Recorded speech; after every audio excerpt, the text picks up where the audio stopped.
Hello and welcome. आप देख रहे हैं दिवाली स्पेशल संवत 2079 2079। आने वाले संवत में बाजार कैसे रह सकते हैं, बाजार की दिशा क्या रह सकती है, कौन से ऐसे सेक्टर्स है जिन पे रखनी होगी हमको नजर, इस सब पर चर्चा करेंगे। हमारे साथ हमारे खास मेहमान जुड़ चुके हैं, mister Sabir Arora, founder and fund manager Helios Capital के। Very good afternoon Sabir, thank you for your time. Thank you, सबको हैप्पी दिवाली एडवांस पे। Thank you so much sir, आपको भी बहुत बहुत शुभकामनाएं दिवाली की। Thank you. सर, अगर हम दिवाली से दिवाली तक की बात करें समीर, तो बहुत अनिश्चितताओं के बीच में बाजार ने कामकाज किया है। Inflation explosion, higher rate of interest, energy crisis, Ukraine Russia war, बहुत सारे नेगेटिव्स के बीच में बाजार ने कामकाज किया है। निफ्टी ने एक पीक भी देखा, रिकॉर्ड स्तर भी देखा, और 52 वीक लो भी देखा इस पूरे एक साल में। अब आपको आगे क्या लगता है, क्या ये बुरी खबरें जितनी भी हम देख चुके हैं, क्या इनका अंत होगा, या फिर आपको लगता है कि बाजार में अभी और भी पेन बाकी? पर हर बुरी बात का एंड में अंत हो जाता है। लेकिन अगर आप वैसे भी देखें कि अगर आप देखें कि इस साल की जो हमारी प्रॉब्लम्स रही वो मोस्टली यूएस ड्रिवन रही मार्केट के लिए। तो अदरवाइज हमारी मार्केट ने अच्छा किया, क्योंकि इसी दौरान आई थिंक पता नहीं 25-30 बिलियन की तो फॉरेनर्स की सेलिंग हुई, एंड कोई सोच नहीं सकता था कि इतनी सेलिंग हम अब्जॉर्ब कर सकते हैं। और ये सेलिंग भी हम ये नहीं कह सकते कि इंडिया रिलेटेड रीजन से हुई है। ये सेलिंग हुई यूएस रिलेटेड इशू से। तो मुझे लगता है कि यूएस इश्यूज भी 2-3 महीने में सेटल डाउन हो जाएंगे। वो क्यों मैं कहता हूँ, एक तो अगर आप बेयर मार्केट का नॉर्मल लेंथ देखें, आप गूगल में टाइप करके देख सकते हैं average time for a bear market, तो करीब वो 300 डेज आता है, 9-10 महीने। अगर आप देखें कि average fall in US bear market की कितना यूएस गिरती है, तो करीब 30-32% गिरती है, जिसमें अब S&P 26% गिर चुका है। तो प्लस माइनस 3-4 मंथ्स वो टाइम भी ठीक हो जाएगा और वैल्यूएशन भी ठीक हो जाएंगी। प्लस जो अभी 3 इंटरेस्ट रेट हाइक्स और होने हैं मेरे हिसाब से। एक इसी महीने होगा, एक नहीं, हाँ, अक्टूबर नवंबर एंड जनवरी, या नवंबर दिसंबर एंड जैन। तो तब तक ये चीजें खत्म हो जाएंगी। उसके बाद इंडियन मार्केट मुझे लगता है कि एब्सोल्यूट में परफॉर्मेंस दे सकता है। अभी खाली ये था कि वो गिर रहे हैं और हम गिर नहीं रहे।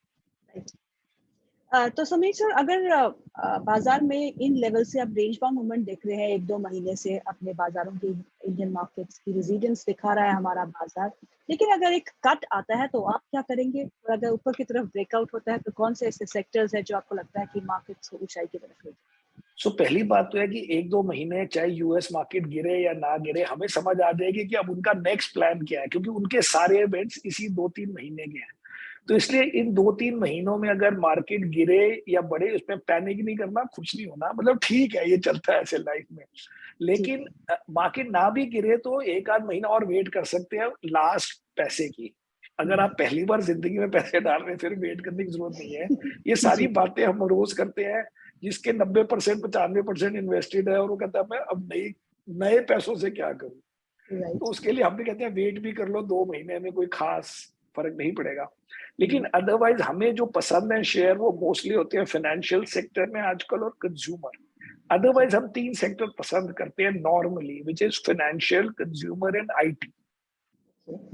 लेकिन इस समय में आईटी में इतना वो नहीं है, क्योंकि मुझे लगता है कि सारी प्रॉब्लम जो हो रही है वो यूएस में हो रही है। और अगर वो 3 महीने में या 4 महीने में मार्केट गिरनी बंद हो जाए, बट उनकी इकोनॉमी अभी will have to face higher interest rate, because एकदम इंटरेस्ट रेट कट नहीं होंगे। पिछले राउंड्स में क्या हुआ कि जब मार्केट बहुत गिर गई तो फेडरल रिजर्व ने पैनिक किया और इंटरेस्ट रेट कट कर दिया, तो मार्केट एकदम बढ़ गई। अभी मुझे लगता है कि हम इस बात को सेलिब्रेट करना चाहते हैं कि आप इंटरेस्ट रेट बढ़ाना बंद कर दो। काटने के तो बड़े दिन हैं, मे भी साल होगा एक। तो उस पीरियड में मैं यूएस के साथ ज्यादा अपने पोर्टफोलियो को कनेक्ट नहीं करना चाहता, जो आईटी के थ्रू होता है। क्योंकि इंडिया अच्छा कर रहा है, लेकिन यूएस अच्छा कर रहा है, लेकिन यूएस फेडरल रिजर्व उसको स्लो करना चाहता है। और यूरोप तो गंदा कर रहा है। तो यूरोप भी 12-15-20% है हमारे आईटी कंपनीज के रेवेन्यू में। तो इसलिए कंज्यूमर एंड फाइनेंशियल करते हैं।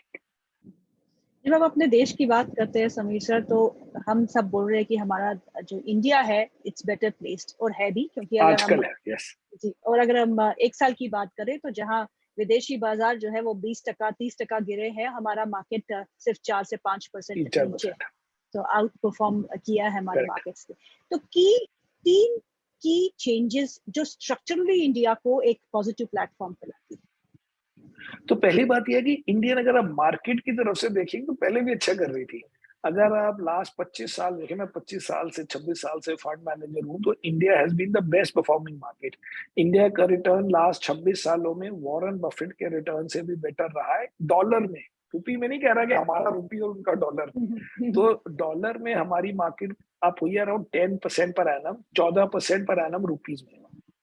और वॉरेन बफेट साहब की अपनी एनएवी अप हुई है 9% पर एनम, और यूएस मार्केट अप हुई है करीब 8% पर एनम। तो पहली बात है कि इंडिया कोई नई चीज नहीं है कि अच्छा कर रहा है।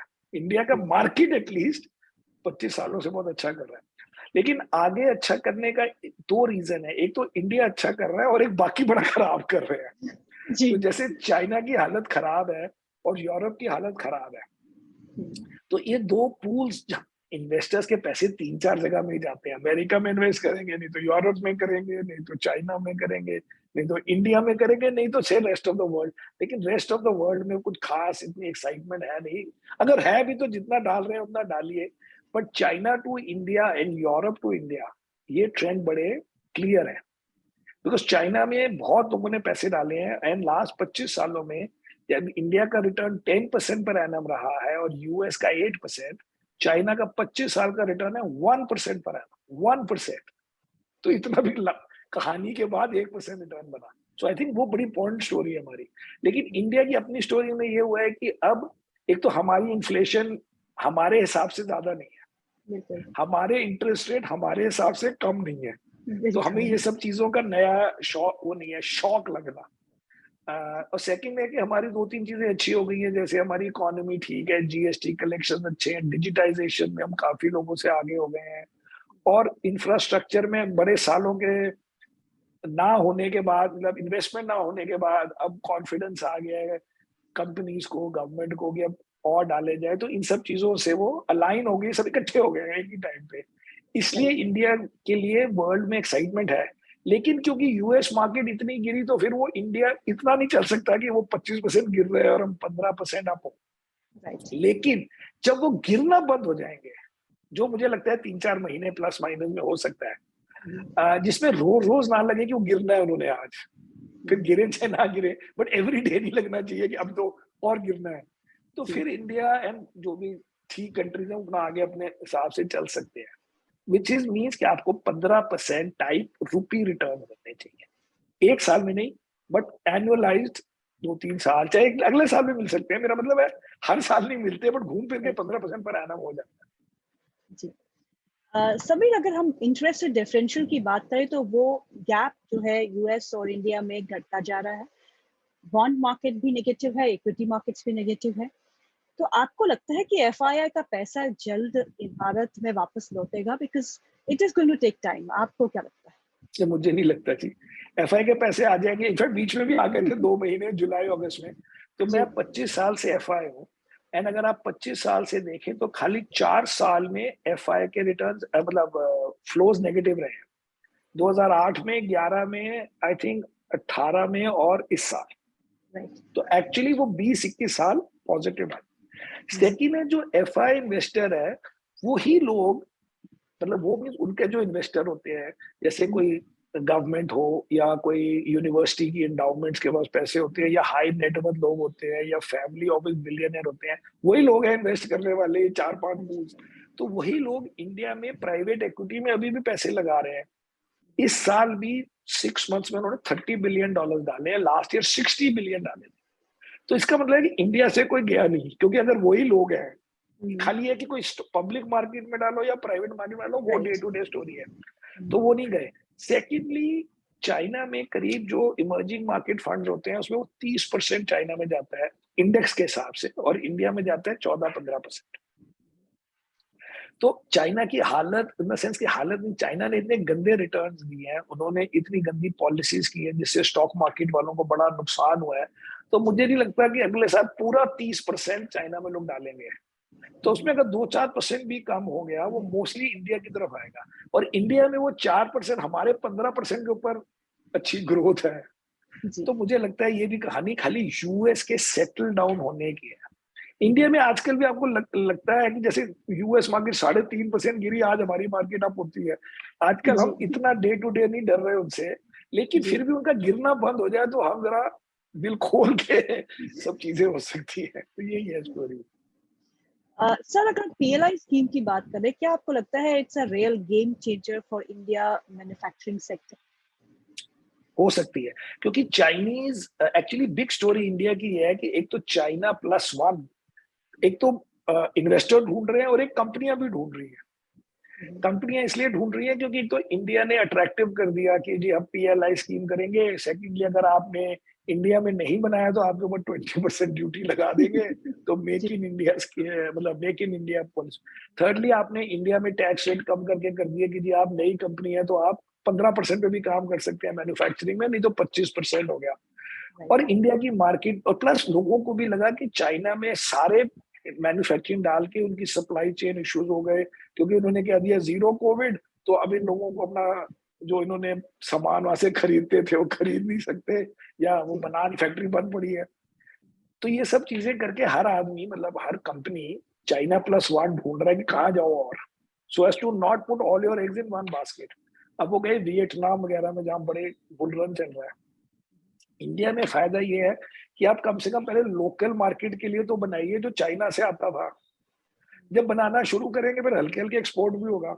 अब जैसे एप्पल का पड़ा कि एप्पल 14 अभी 1 महीना तो लॉन्च नहीं हुए, $1 बिलियन इंडिया से वो बना के बेच चुके हैं। उसमें हमारा वैल्यू एडिड कम होगा, लेकिन कितने लोगों को नौकरी मिल जाएगी, अच्छी अच्छी नौकरियां मिल जाएगी, बड़ा गुड बेनिफिट है। तो वो तो आई थिंक वो चीज पक्की है कि चाइना से लोग खुश नहीं है टू पुट 100% कि सारी मैन्युफैक्चरिंग हम चाइना में करें, चाहे वो सस्ता भी हो। लेकिन वो ये समझ आ गई कि वीकनेस भी इस इशू का है कि अगर चाइना में कुछ हो जाता है, वो उनकी पॉलिसी चेंज हो जाती है, तो सारा वर्ल्ड वेट कर रहा है कि जी चाइना बंद है तो हम बेच नहीं सकते। तो वो हर तरफ से हो रहा है। So PLI is one more factor in that. Real estate sector जो इंडिया का वो बढ़ता हुआ दिख रहा था, अगर हम सेल्स की बात करें तो इस टाइम में भी काफी अच्छी सेल्स रही है सभी कंपनीज की, लेकिन सेक्टर की जो आउट परफॉर्मेंस की उम्मीदें थी सर, वो नहीं प्राइस में दिख रही है। वो हमने भी स्टॉक कम कर दिए हैं रियल एस्टेट में, बिकॉज रियल एस्टेट में इशू है कि वो इंटरेस्ट रेट से कनेक्टेड है, और इंटरेस्ट रेट अगर यूएस वाले ज्यादा बढ़ाएंगे तो आप जो भी करो इंडिया में बढ़ने पड़ेंगे, क्योंकि अगर आप इंटरेस्ट रेट नहीं बढ़ाओगे तो हमारी करेंसी और वीक हो जाती है। तो इसलिए अब हम ये नहीं कह सकते हैं कि हम यूएस से बॉदर्ड नहीं है, क्योंकि अगर यूएस वाले ने अभी कम से कम मेरे हिसाब से 1.5% और इंटरेस्ट रेट बढ़ाने हैं अभी 2 महीने में। 75 बेसिस पॉइंट करेगा, 0.75%, फिर शायद 0.5%, फिर शायद 0.25। कई लोग कह रहे हैं कि 0.75 के बाद एक और 0.75। तो अगर वो 2% के करीब या 1.5 से 2% के बीच में इंटरेस्ट रेट बढ़ाएंगे तो हमारा रुपी थोड़ा वीकन हो सकता है, या फिर हमें थोड़े इंटरेस्ट रेट भी बढ़ाने पड़ेंगे। और आप जो भी कहो, रियल एस्टेट में आपको लोन पे ही चीजें हो रही है ना, जी, तो वो तो अब फर्क पड़ेगा उसको। जी, अभी मार्केट को कैसे अप्रोच करना चाहिए समीर जी, क्योंकि डोमेस्टिक कंजम्पशन स्टोरी काफी स्ट्रांग है, डिमांड करेक्ट। जो है अर्बन एरियाज में काफी अच्छी है, रूरल एरियाज में पिकअप हो रही है because of the good monsoon.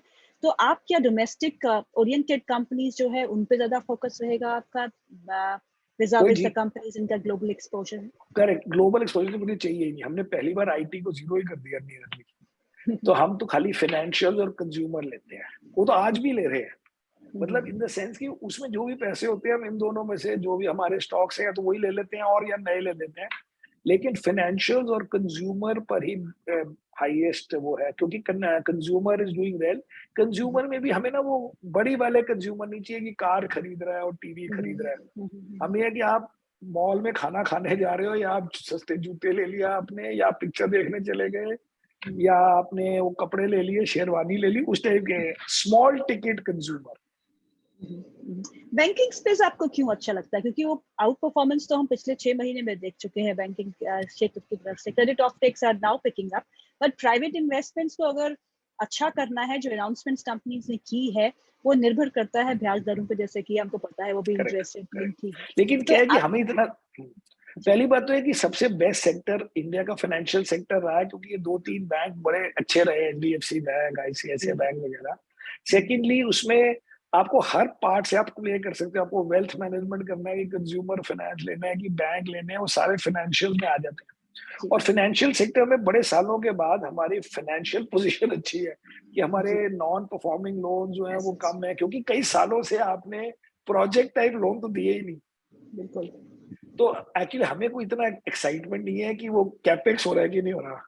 हमें एक्साइटमेंट है कि कंज्यूमर को पैसे दे रहे हो, एंड साथ में थोड़ा बहुत जब वो भी होगा तो उसके भी फंडिंग करेंगे। लेकिन उनके अलग अलग कंपनियां लेने से अच्छा है कि बैंकिंग लोग, क्योंकि इसमें वो सारे कवर हो जाते हैं।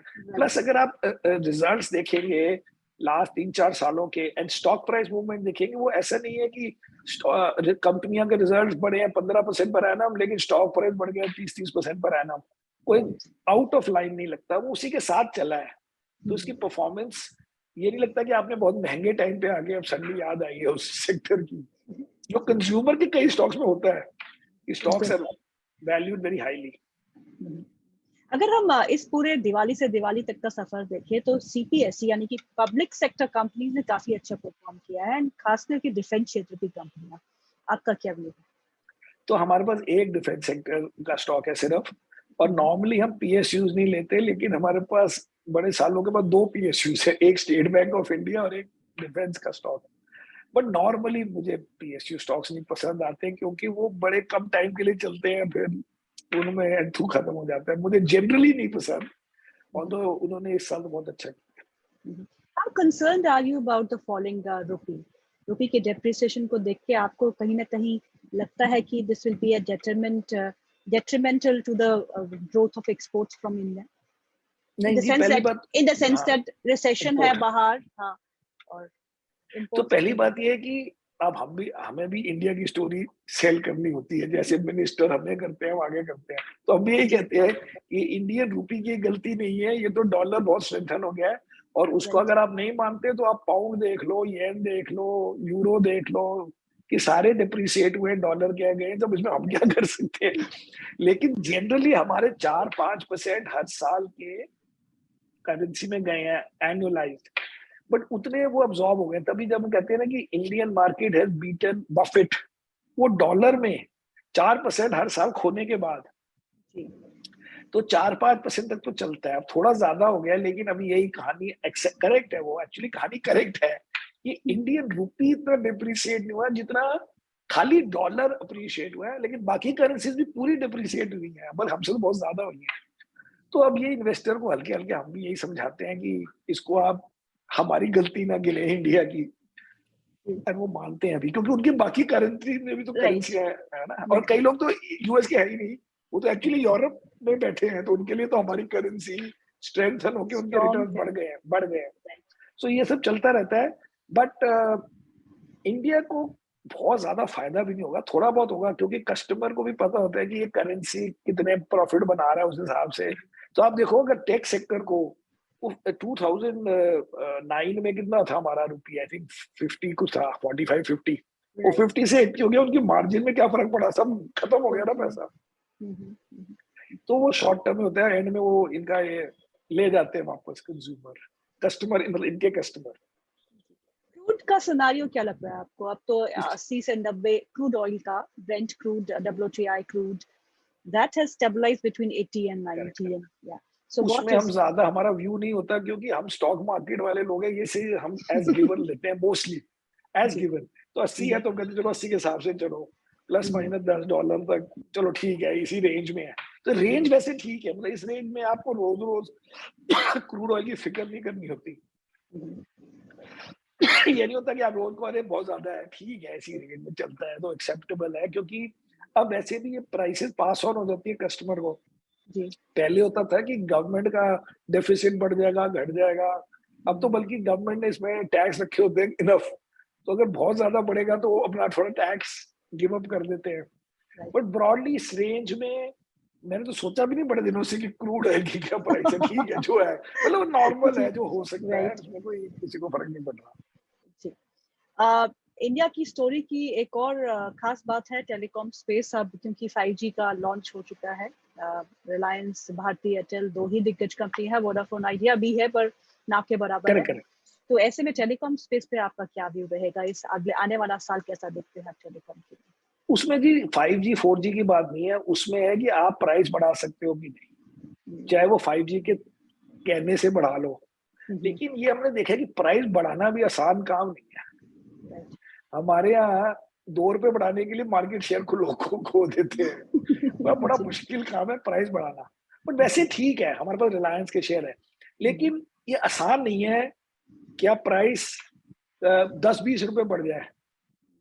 स्लो बढ़ा सकते हैं, बढ़ भी सकता है, बट अदरवाइज बड़ा कैपिटल इंटेंसिव बिजनेस है। वैसे मुझे टेलीकॉम बिजनेस पर से इतना पसंद नहीं है, क्योंकि अगर आप देखो वर्ल्ड के सारी टेलीकॉम कंपनियां कोई कोई अच्छी नहीं चल रही होती। पर हमने भारती पहले बड़े साल था हमारे पास 19 से, अब काफी बन गया, लेकिन अब चल रहा है वो भी। बट मेरा मतलब है कि वो अगर आप कहे कि प्राइस हाइक होगी 1-2 साल, उसके लिए ठीक है कहानी, लेकिन आपको 10 साल के लिए, 20 साल के लिए टेलीकॉम में हर वक्त कैपेक्स चाहिए। एंड मैं तो खाली यूएस के स्टॉक्स देखता हूँ कि एटीएनटी का क्या हाल है, वेराइजन का हाल है, उनका 10-10, 20-20 सालों को रिटर्न ही नहीं बने। तो इसलिए बिग पिक्चर में आसान नहीं है। लेकिन अब ये था कि अब थोड़े दिनों में, पहले इतने सारे टेलीकॉम कंपेटिटर्स थे, फिर वो 3 रह गए, फिर वो 2.5 हो गए, तो उसमें थोड़ा गेन था जो काफी तो हो चुका है उसमें से। इंडियन कंजम्पशन स्टोरी में को लेके आप क्या बाय करेंगे? एफएमसीजी, प्योर एफएमसीजी प्ले या फिर कंज्यूमर डिस्क्रिप्शनरी? हम एफएमजी नहीं लेते जी, क्योंकि हमें 1.4 बिलियन लोगों वाली चीजें नहीं चाहिए। हमें चाहिए जो 300-400 मिलियन लोगों में जाती है, क्योंकि हमारा ये है कि जो 300 में अगर अंडर पेनेट्रेटेड है, तो उसमें एक तो 300 मिलियन के पैसे ज्यादा है, एंड उसमें आप कंपेयर भी कर सकते हो कि भाई इंडिया में इतना है, थाईलैंड में इतना है, इंडोनेशिया में इतना है। जब आप 1.4 बिलियन से डिवाइड करोगे, हर चीज लगेगा कि अरे इंडिया में तो सालों साल की ग्रोथ होती है। तो हम मिडिल क्लास के लिए चीजें ढूंढ रहे हैं, नॉट इंडिया के लिए। तो मिडिल क्लास के लिए हो जाता है, जैसे हमें पसंद है क्विक सर्विस रेस्टोरेंट, आप रेस्टोरेंट में जाके खाओ, थोड़े 200-400 रुपए दो हमारे को, या आपने कोई ब्रांडेड जूते ले लिए, या आपने कोई ट्रैवल कर लिया, होटल कर लिया, ये सब चीजों में है, रादर दैन कि आपने टूथब्रश, टूथपेस्ट ले रहे हो। Do you like the metal space now? क्योंकि इतनी करेक्शन के बाद आपको लगता है? हम कमोडिटीज लेते नहीं। बिल्कुल नहीं। नहीं, बिल्कुल नहीं, कभी कभी लेते हैं, उसमें पैसे नहीं बनते, इसलिए उसको ना, वो हम लेते नहीं है इन द सेंस कि जब बहुत बढ़ रहा होता है हम पागल हो जाते हैं, हमारे पास नहीं है तो एक शेयर कोई ले लेंगे, वो उसमें कुछ बनना है नहीं, बाकी 95% से गुजारा करते हैं, बट अदरवाइज नहीं रखते। मतलब पूरी जिंदगी में मैक्सिमम 4-5% कभी कभी कमोडिटीज में रहा है, पर उसमें भी कुछ बना नहीं हमारा जिंदगी में, इसलिए हमें पसंद ही नहीं है वो चीज।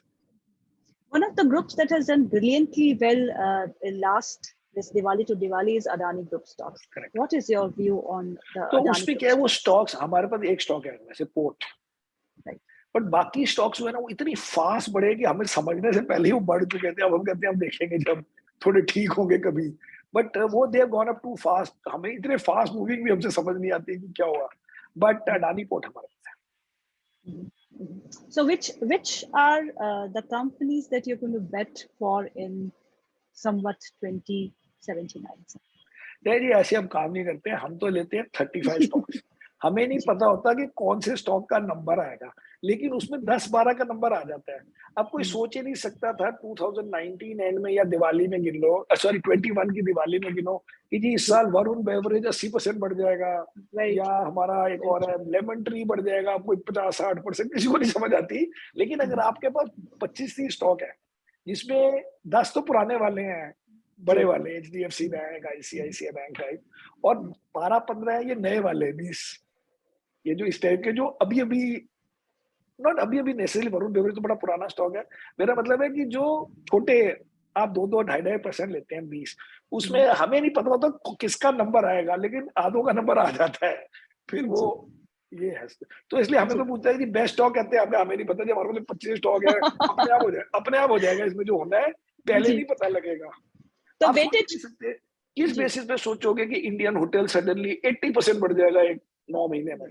नहीं, हम तो 2-2.5% से काम होता है, और लोग कहते हैं कि अगर आपको पता है कि ये डबल होने वाला है तो आपको ज्यादा होने चाहिए। मैं कहती इशू ये है कि हमें नहीं पता ये डबल होने वाला है, लेकिन हमें ये पता है कि हमारे 20-25 स्टॉक में से 10-15 ने अच्छा करना है, बट कौन से 15 ने करना है ये एग्जैक्टली, या 10 ने, ये एग्जैक्टली नहीं पता लगता। जी सर, ये जो तो 20-25 स्टॉक है आपके, इसमें से लार्ज कैप की वेटेज क्या है, स्मॉल कैप नहीं, की और मिड कैप तो की ये वेटेज क्या है? एक्चुअली इसमें लार्ज कैप भी हो सकते हैं। इसमें हम क्या लेते हैं, या तो नए स्टॉक या पुराने स्टॉक जो कोई प्रॉब्लम हो रही है, कोई स्टॉक बहुत गिर गया, जैसे इंडियन होटल अगर आप कोविड के बाद ले फिर भी लार्ज ही है। सारा फंड नहीं इसमें बन रहा, 50% एक्चुअल लार्ज कैप है, जैसे HDFC bank, ICICI bank, state bank, या कोई भारती या कोई टीसीएस, मतलब उस टाइप के। और आधा पोर्टफोलियो 50% रह गए, उसको हमने 20 स्टॉक में डाल दिया, 2-2.5% करके, और उसमें अगर वो स्टॉक अच्छा करते हैं और हमारे को उसमें, तो हम और ऐड कर लेते हैं। तो उसमें हमने जैसे IndusInd was down 70% after Covid. अब हमें पसंद है, लेकिन 70% डाउन से ही नर्वस हो जाता है आदमी कि डाउन क्यों है 70%, तो फिर वो 2-2% लेते हैं। या अगर आपका इंडियन होटल बंद पड़ा है आफ्टर कोविड, अब आपको बड़ा अच्छा है, लेकिन कितने परसेंट लोगे बड़े अच्छे बोलने के, हम वो 2% करते हैं। तो 2% में लोग कहते हैं कि आपको कॉन्फिडेंस नहीं है, हम कहते हैं हमें ये कॉन्फिडेंस है कि हमने 20-25 स्टॉक जो लिए हैं ना वो अच्छे अपनी तरफ से लिए हैं, लेकिन उसके बाद it's a matter of market, and किसी की कोई इवेंट होगा, वो पहले एग्जैक्टली नहीं पता होता, बट स्टैट्स में वो चल जाते हैं कि कोई ना कोई चल जाएंगे 10-15, एंड बाकियों को फिर आप सोच लो कि आपने उसमें ऐड करना है नहीं करना है, अगर वो या तो खराब करा है तो छोड़ दो। बट आपके अगर 10-12 स्टॉक चल जाए 20 में से अच्छे, मतलब मार्केट से 15-20% ऊपर, हो गया काम। और बाकी जो है वो प्लस माइनस मार्केट के चलते हैं, एक आध खराब भी निकल आएगा, but it doesn't matter, that is how it works. Sameer ji, आप इतनी सारी एक्सपीरियंस रखते हैं स्टॉक मार्केट में, जो नए हमारे नए एज इन्वेस्टर्स आ रहे हैं, 10 करोड़ डीमैट अकाउंट्स हमारे पास हमारे देश के हो चुके हैं, उनके लिए a bit of advice from your side. So पहली एडवाइस ये है कि जी इक्विटी मार्केट से बेटर तो आप सपने ले लो, कुछ नहीं मिल सकता। equity market will beat debt market, equity market will do gold, equity will beat property, equity will beat bitcoin also. What? Equity will beat everything. ये एक साल की स्टोरी नहीं है, ये 100 साल की स्टोरीज है। जितनी मर्जी मार्केट देख लो, जो मर्जी कर लो, नंबर 1। तो इसलिए मार्केट को छोड़ना नहीं है, स्टॉक को छोड़ सकते हो। अगर मार्केट खराब हो जाए तो आप दूसरी कोई स्टॉक ले लो, आप दूसरे फंड मैनेजर के पास चले जाओ, लेकिन मार्केट से नॉर्मली नहीं जाना। और 10-20% निकाल भी लिए अपने दिल को सेट, मतलब मेंटली वो करने के लिए, नथिंग रॉन्ग। दूसरे, मैं ये नहीं कहता 100% हर वक्त इन्वेस्टेड होना चाहिए। हम भी 5-6% कैश रखते हैं कि ठीक है ना, जब अच्छा दिन आएगा तब लेंगे, नहीं तो 95 तो लगे हुए हैं ना। हर वक्त ये भी नहीं कि अच्छा होगा तो इसलिए हर वक्त 100 होने चाहिए, बिकॉज हम मार्केट को एनालाइज करना चाहते हैं, हम अपने आप को सोचना चाहते हैं कि हम सोच के काम कर रहे हैं, हम न्यूज पढ़ के हर वक्त दुखी नहीं होना चाहते। अगर मार्केट गिर रही है, हमें कहना नहीं जी हमारे पास 6% कैश है, हम आज खरीदेंगे। ये डे टू डे जब तक नहीं करोगे, आप 30 साल कर ही नहीं सकते ये काम जो मैंने किया है। तभी इतने बर्न आउट होता है हमारी इंडस्ट्री में, और मैं तो अभी 25 साल और करना चाहता हूँ अगर मेरी हेल्थ करेगी तो। So the point is you have to enjoy it, you have to enjoy it. And third is, ये सपने लेने छोड़ दें कि 10 कंपनियां लेंगे तो मैं वॉरेन बफेट बन गया। वॉरेन बफेट, अगर राकेश झुनझुनवाला के देखिए, उसने 6 स्टॉक में पैसे बनाए या 10 में अच्छे, लेकिन स्टॉक खरीदे होंगे 100। अगर आप वॉरेन बफेट के नंबर ऑफ स्टॉक्स दिखे कितने खरीदे हैं, वो नेट पे मिल जाएंगे, एकेडमिक पेपर्स हैं, वो 400 स्टॉक खरीदे हैं। अभी प्रशांत जैन ने जब वो एचडीएफसी बैंक छोड़ा, एचडीएफसी म्यूचुअल फंड छोड़ा, उनका एक लेटर आया, उन्होंने कहा मैंने 19 साल में 466 शेयर्स खरीदे। उन्हीं की रिपोर्ट में है, उनके लेटर में ही है। फिर उसमें से ऑब्वियसली एंड में तो थे 50-60 ही, दैट मीन 20 खरीदते थे और 15 बेच देते थे 1-2 साल बाद, आई एसयू फिर नए 20 लेते थे। हम भी वही कहते हैं कि आप 20 स्टॉक लोगे, उसमें 5-6 तो बड़े चलेंगे और वो अच्छे होंगे तो आप रखते जाओगे। बाकी 2 साल बाद आप कहोगे किसी में मजा आया नहीं है, फिर कोई और लोगे, फिर हल्के हल्के आपका वो बढ़ता जाएगा। अच्छे, लेकिन ये सपने की पहले दिन मुझे पता है, क्योंकि मैंने फोन करके देख लिया, या मैं वहां देख रहा था, वो पान की दुकान में बिक रही थी सिगरेट तो मैंने ले लिया, ये कर लिया, ऐसे नहीं काम होते। जी, thank you Sameer sir for being with us. समय निकालने के लिए बहुत बहुत शुक्रिया आपको, आपके परिवार को, आपकी टीम को दिवाली की बहुत बहुत शुभकामनाएं। थैंक यू सबको। Happy Diwali. Thank you so much.